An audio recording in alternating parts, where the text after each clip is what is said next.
Here, we're going to walk along a transect that crosses a barrier island called North Island.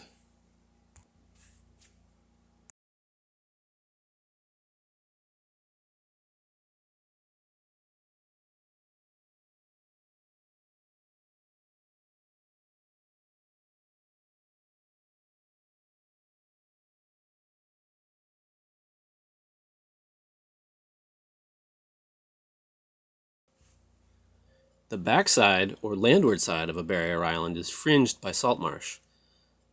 The dominant marsh plant right along the shore of the creek is the tall form of Spartina alterniflora, or cordgrass.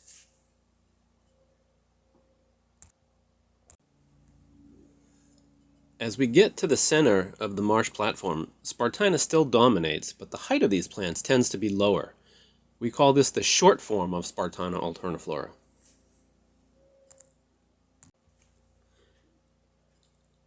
Moving further inland, in the high marsh, other types of plants are found mixed in with the Spartina. Plants in the high marsh tend to be less tolerant of tidal submersion. The shrubs and eastern red cedar trees mark the transition point from the marsh to the upland.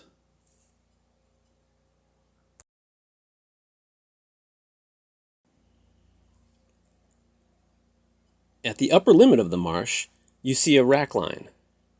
Rack is dead plant material that is deposited on the shore by the receding tide. Spring tides and storm conditions often cause large rack deposits on the marsh. In this marsh, the rack consists mostly of the culms or stalks of dead Spartina alterniflora. The rack provides food and habitat for a variety of benthic invertebrates and insects. But it can also shade the underlying vegetation, causing those living plants to die. This creates bare patches of soil that can then be colonized by other plants.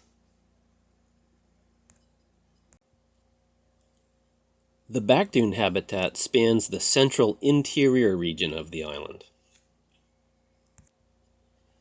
Because of the porous, sandy soil, this is a very dry habitat. In the summer, during the middle of the day, the back dune is also extremely hot and sun-baked.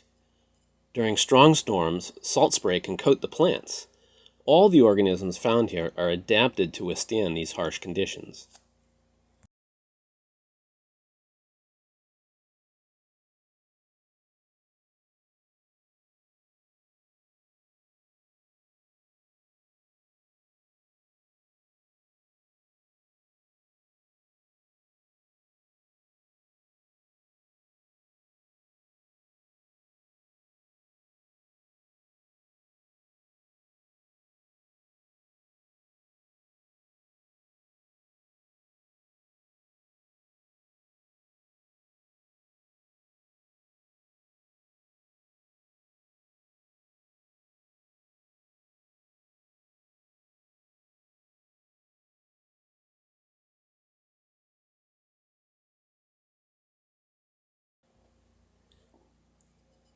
The highest point on the island is the crest of the primary dune, or foredune, which is just behind the beach. The primary dune shelters the interior of the island from strong winds and from being overwashed by storm-driven waves.